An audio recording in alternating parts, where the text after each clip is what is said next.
Good morning, friends and my dear students. So today I am here. आज मैं आप सभी को इंग्लिश का कंप्लीट इंग्लिश ग्रामर जो है उसका एक और बेसिक पार्ट आप सबके सामने मैं पढ़ाने वाला हूँ। जैसे कि अभी तक मैंने जो वीडियोस बनाए हैं कंप्लीट इंग्लिश ग्रामर के लिए, वो इस कंप्लीट इंग्लिश ग्रामर को समझने के लिए उसका बेस है, तो उन वीडियोस को आप बार बार वॉच करिए। थ्रू दैट आपको कंसेप्ट क्लियर हो जाएंगे, तो आने वाले वीडियोस आपको बहुत अच्छे समझ में आएंगे। आने वाले समय में मैं टेंस के लिए, पर्टिकुलर टेंस जो काल है उसके लिए अलग से 3 वीडियोस लॉन्च करूँगा, present tense, past tense and future tense. तो हर एक वीडियोस को आप बहुत अच्छे से देखिएगा, जिससे आपको टेंस का प्रॉब्लम ख़त्म हो जाएगा। बट आज का जो मेरा टॉपिक है वो है पार्ट्स ऑफ सेंटेंस। ओके, आज का जो टॉपिक है मेरा वो है पार्ट्स ऑफ सेंटेंस। मेरा जो पिछला वीडियो था मैंने उसमें आपको टाइप्स ऑफ सेंटेंस के बारे में बताया। There are 5 types of sentences: assertive sentence, interrogative sentence, imperative sentence, optative sentence and exclamatory sentence. ऐसे 5 सेंटेंसेस को मैंने बताया है। तो मेरा पिछला वीडियो था, आप उसके लिए मैंने 2 वॉल्यूम रिलीज किया हुआ, वॉल्यूम 1 एंड वॉल्यूम 2, जो मेरे चैनल डीएन क्लासेस पे अवेलेबल है। आप उसको जा करके उसके बारे में बहुत अच्छे से स्टडी कर सकते हैं। अब मैं जो आज बताने वाला हूँ वो है पार्ट्स ऑफ सेंटेंस, मतलब उस सेंटेंस के पार्ट कितने होते हैं, ठीक है ना। तो जैसे कि मैं अपने टॉपिक पे आता हूँ, जो पार्ट्स ऑफ सेंटेंस है, पार्ट्स ऑफ सेंटेंस जो है वो 2 टाइप के होते हैं। एक होता है सब्जेक्ट, एंड दूसरा होता है प्रेडिकेट। ओके, सब्जेक्ट को हम लोग कहते हैं कर्ता और प्रेडिकेट को हम लोग कहते हैं विधेय। ओके, तो एक सब्जेक्ट है और दूसरा क्या है, प्रेडिकेट है। तो सब्जेक्ट और प्रेडिकेट ऐसे 2 पार्ट में हम सेंटेंस को डिवाइड करते हैं। पहले हम सब्जेक्ट और प्रेडिकेट का जो है डेफिनेशन समझ लेते हैं, एग्जांपल समझ लेते हैं, और इसके बारे में और भी जो कंसेप्ट है उसको मैं एक 1 बाय 1 करके आपको इस वीडियो में पूरा क्लियर करने वाला हूँ। ओके, तो सबसे पहले मैंने यहाँ पे आपको सब्जेक्ट का डेफिनेशन दिया हुआ है। What is the subject? Okay, so the subject is that part of sentence about which something is said in the sentence. मतलब कि वाक्य का वह भाग जिसके विषय में वाक्य में हम कुछ कहते हैं। मतलब जैसे मैंने कोई सेंटेंस लिखा, तो सेंटेंस का वो पार्ट जिसके बारे में कुछ कहा जा रहा है। जैसे मैंने बोला कि मोहन बाजार जा रहा है, Mohan is going to market, तो मोहन के बारे में सारी बातें हो रही हैं, तो Mohan is the subject. Is that clear? और मैं एग्जांपल्स भी दूंगा आगे चल के ना। तो सब्जेक्ट क्या है? Subject is the part of sentence about which something is said to in the sentence. मतलब उस पर्टिकुलर जो है सेंटेंस में उस एक पार्ट के बारे में जो पूरी बातें चल रही हैं, दैट इज द सब्जेक्ट, उसे हम कर्ता कहते हैं। ओके, द सेकंड जो प्रेडिकेट दिया गया है, the predicate is that part of sentence which is said about the subject. अब ये क्या हो गया, मतलब कि जो सब्जेक्ट है मेरा वो क्या कह रहा है, जो सब्जेक्ट है मेरा वो जो काम कर रहा है, मतलब सब्जेक्ट जो मेरा आगे करने वाला है, वो जो पूरा वर्किंग है। जैसे कि मैंने बोला कि Mohan is going to market, तो जो इज गोइंग टू मार्केट है वो क्या है, मेरा प्रेडिकेट है। Is that clear? और जो प्रेडिकेट होता है, it can be just a single word, वो एक सिंगल वर्ड भी हो सकता है, and a number of word, वो एक नंबर ऑफ वर्ड भी हो सकता है। इसके बारे में भी मैं आपको भी एग्जांपल देता हूं। ओके, तो सब्जेक्ट जब मैंने एग्जांपल लिया, जैसे Ram is going to market, Ram is going to market. अब इस सेंटेंस में अगर आप देखेंगे, ये राम जो है ये मेरा सब्जेक्ट है, एंड राम सब्जेक्ट क्यों? क्योंकि राम के बारे में सारी बातें कही जा रही हैं, सो दैट्स व्हाई ये राम मेरा सब्जेक्ट हो गया। और जो बातें कही जा रही हैं दैट इज द प्रेडिकेट, उसको हम क्या कहते हैं, प्रेडिकेट कहते हैं। Is it clear? I hope कि आपको सब्जेक्ट और प्रेडिकेट का कांसेप्ट पूरा अच्छे से क्लियर हुआ होगा। अच्छा, जो मैंने पार्ट्स ऑफ सेंटेंस हम लोगों ने पढ़े थे, अब जैसे मैंने यहाँ पे एग्जांपल दिया, Ram is going to market, ये असर्टिव सेंटेंस है, it's a statement, positive statement.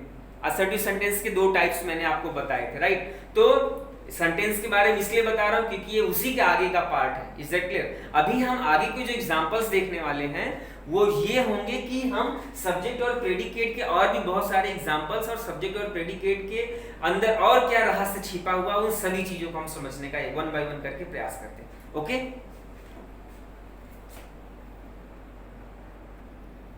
Okay, तो जैसा कि मैंने बोला जो सब्जेक्ट होता है, सब्जेक्ट जो है वो नाउन भी हो सकता है, प्रोनाउन भी हो सकता है, एडजेक्टिव हो सकता है, जीरंड हो सकता है, इंफिनिटिव हो सकता है, एंड समटाइम्स जो है सब्जेक्ट इट एंड देयर की तरह भी रहता है। और खास करके जब हम इंपरेटिव सेंटेंस में देखते हैं तो इंपरेटिव सेंटेंस में जो सब्जेक्ट होता है यू, वो क्या होता है? छुपा होता है।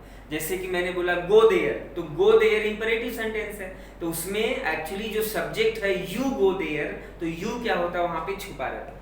तो ऐसे इंपरेटिव सेंटेंस में जो है यू क्या होता है? छुपा होता है। तो सब्जेक्ट नाउन हो सकता है, जैसे कि मैंने पहला एग्जांपल लिखा है सब्जेक्ट एंड प्रेडिकेट, मैंने ऐसे एक बॉक्स बनाया हुआ है subject and predicate, subject and predicate. तो इस सब्जेक्ट में जो महिमा गोज टू स्कूल, अब जो महिमा है ये मेरा नाउन है, राइट? यहां पे जो सब्जेक्ट है वो क्या है? नाउन है। ओके, यहां पे जो सब्जेक्ट वो क्या है? नाउन है। दूसरे सेंटेंस में अगर हम देखेंगे तो शी सिंग्स स्वीटली, तो शी क्या है अभी यहाँ पे? She is pronoun. ओके, आगे जो मैंने दिया है वॉकिंग, वॉकिंग में देखेंगे अगर हम यहाँ पे आईएनजी लगा हुआ है, तो जो अगर हम किसी सेंटेंस में आईएनजी लगा हुआ होता है तो हम उसको क्या कहते हैं? जीरंड कहते हैं। तो यहाँ पे जो वॉकिंग है वो क्या है? जीरंड। ओके, तो मतलब ये नाउन है, ये प्रोनाउन है, ये जीरंड है। अगर वर्ब में टू लगा होता है, जैसे टू स्मोकिंग, टू वॉक, ऐसा समथिंग कुछ होता है, तो उसको हम क्या बोलते हैं? इन्फिनिटिव बोलते हैं। क्या बोलते हैं उसको हम? तो ये क्या है? इन्फिनिटिव है, इनफाइनाइट, इन्फिनिटिव। ओके, सो और अगर जैसे भी इट और देयर है तो ये इट है, इट वाला इट के लिए हो गया, and this is for their. Is that clear? तो ये मैंने कुछ एग्जांपल्स आपको सब्जेक्ट एंड प्रेडिकेट के मैंने बताए हैं। इसमें समटाइम्स नाउन होता है, प्रोनाउन होता है, एडजेक्टिव होता है, जीरंड होता है, कौन? Subject. Is that clear? And बाकी शेष रिमेनिंग जो भी पार्ट होता है वो सारे के सारे क्या होते हैं? प्रेडिकेट होता है। अच्छा, प्रेडिकेट के भी पार्ट्स होते हैं। प्रेडिकेट अगर हमने पार्ट्स ऑफ स्पीच देखा है तो पार्ट्स ऑफ स्पीच में noun, pronoun, verb, adverb, conjunction, interjection, preposition, ऐसे टोटल मिलाकर के 8 होते हैं, right? Noun, pronoun, verb, adverb, adjective, conjunction, interjection and preposition, total 8 parts of speech है। अब अगर हम इस सेंटेंस में देखेंगे तो ये मेरा नाउन है, ये मेरा वर्ब है, ये मेरा क्या है? ये भी मेरा क्या है? नाउन है। स्कूल क्या है? नाउन है। फिर अगला सेंटेंस देखेंगे तो ये मेरा नाउन है, ये मेरा प्रोनाउन है, ये सिंग्स जो है मेरा वर्ब है, स्वीटली क्या है? ये मेरा एडजेक्टिव है। Is that clear? तो इस तरह से अगर हम देखें तो प्रेडिकेट के भी कई पार्ट्स होते हैं, लेकिन हमें सिर्फ सब्जेक्ट और प्रेडिकेट समझना है। सब्जेक्ट क्या होता है? किसी भी सेंटेंस में हम जिसके बारे में कह रहे हैं और जो उसे सब्जेक्ट और जो कहा जा रहा है, that is the predicate. Is that clear? तो आई थिंक आपको सब्जेक्ट एंड प्रेडिकेट बहुत अच्छे से समझ में आ गया होगा। ये जो है पार्ट्स ऑफ सेंटेंस है। इसके पहला जो मैंने वॉल्यूम रिलीज किया हुआ 2 वॉल्यूम है टाइप्स ऑफ सेंटेंस के, आप उसको बहुत अच्छे से देखिए, जिसमें मैंने टाइप्स ऑफ सेंटेंस के विथ एग्जांपल्स बहुत सी चीजें मैंने आपको समझाने का प्रयास किया हुआ है। ओके, अब जैसा कि मैं हमेशा किसी भी वीडियो के लास्ट में कुछ वर्ब्स देता हूं, अब मैं इस वीडियो के लास्ट में आपको वर्ब दूंगा, first form, second form, third form with meaning. उसका यूज अभी हमें आने वाला है, उसको आपको सबको लर्न करके रखना है। अब मैं आपको सभी को वर्ब देने वाला हूं। ओके,